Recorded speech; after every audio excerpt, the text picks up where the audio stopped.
to even say this out loud because it's like shit that makes my skin crawl to think about. But like, I was like, oh, your breath stinks, like, because she's like yelling in my face, and I'm like waving my hand in front of my own face, like just stupid, right? Whatever. But like, this woman is just trying to have this band concert, put on her concert, and she's got this little monster like up in her face, and then she called my mother, and my mother like on the phone like the next night or whatever, and my mother was like, hey, Mrs. O'Connor's on the phone, and she said you were at the concert, like, causing problems. Is this true? And I'm like, that's not true. I don't know what you're talking about. And my mom believed me, which is just such a recurring theme in my life. This, like, double life, like, my mom thinks I'm an angel. I can get away with anything. Oh, man. But really, I'm creating all these problems over here. Right. Cut to 6th grade when we learned guitar in Mrs. O'Connor's music class.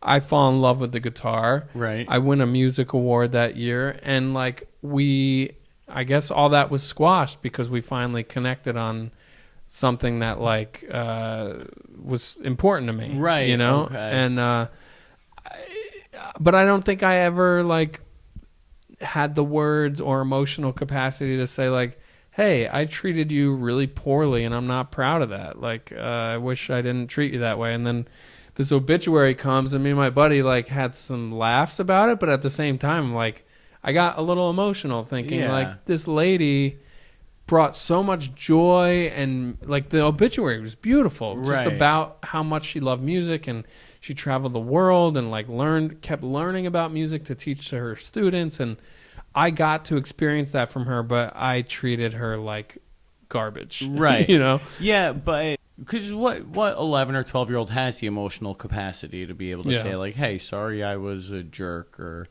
you know, sorry, period. There's probably not enough adults that have that emotional capacity. Yeah.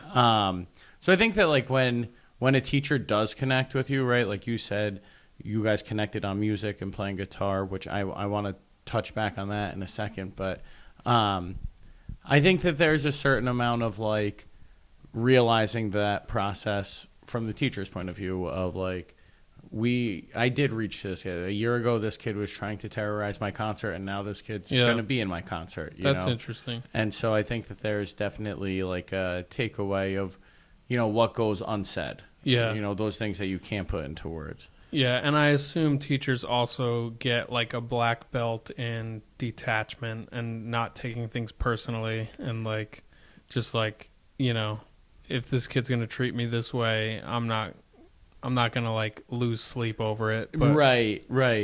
I don't know. I have a philosophy of like, I understand that that work can only make me so happy, so I know it can only take me down so much too, which is a double-edged sword, because I'm like, even the things that I celebrate, I'm like, I can't let it get too much because then it'll break my hormone. And that comes from a place